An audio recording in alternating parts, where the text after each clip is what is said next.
Chapter 1. At this time and in this place. Vocation is always particular.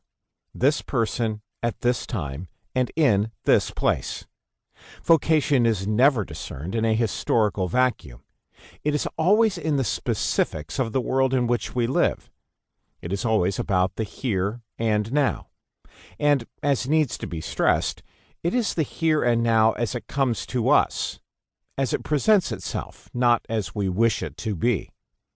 We get beyond wishful thinking, and we name reality and discern calling in the light of and in the midst of this time and this place, this situation.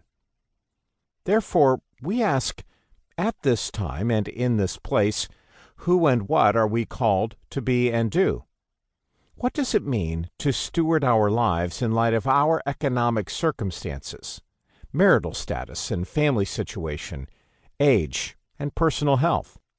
What does it mean to be attentive to what we bring to the table in a way that takes full account of our social and cultural context, as well as the economic and political situation in which we are living, locally and globally? Vocation and calling are about much more than our occupation or job or career.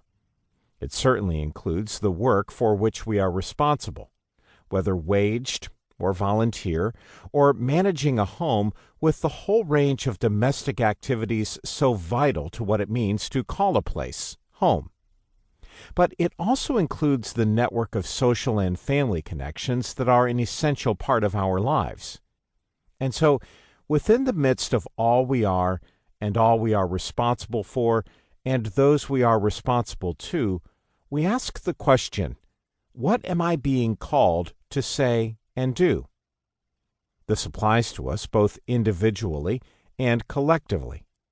An organization or business or development agency or school is always needing to ask, what are we called to be and do now, at this time, and in this place?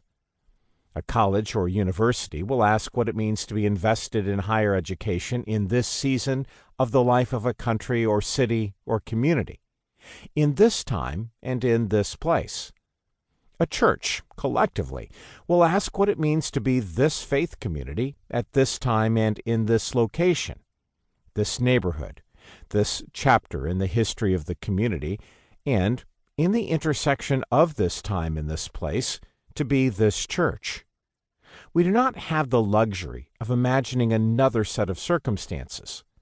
It is always at this time and in this place that we make sense of the identity and mission of the organizations of which we are a part.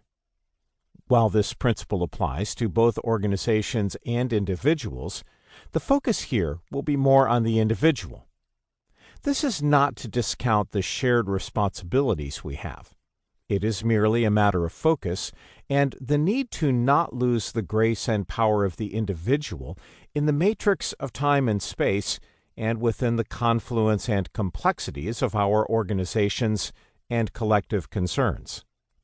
What comes here is an appeal for each person to ask of themselves, in this time and in this place, how am I being called to speak and act? To be more specific, this is a call to name our situation on the assumption that calling is always for this time and for this place. It is always a calling to and in this particular set of circumstances. Sometimes the circumstances we face are thrust upon us. Those of us who serve in higher education in North America will, for many years, remember the weekend of March 13th to 14th, 2020.